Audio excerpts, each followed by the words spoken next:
So at this point, you've probably had many language arts classes, and you've practiced close reading, you've practiced reading literature, analyzing overall.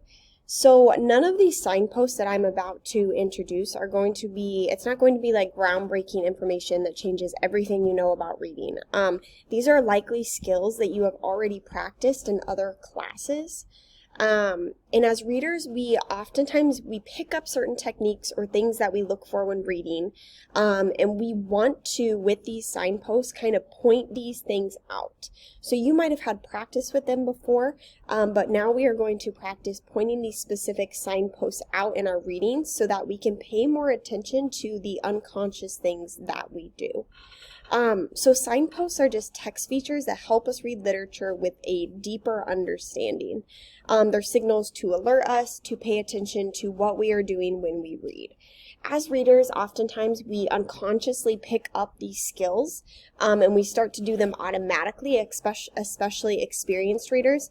But it's important that we stop and point them out. So when we come to a text that we don't understand, that might seem a little bit difficult, we have this toolbox to help us analyze a text that might seem untouchable in the moment. Sometimes we all come across texts that seem so inapproachable that we don't understand, and this happens to me as well. When I'm reading some complex text, I might get a little feeling of, oh my gosh, I don't know what's happening.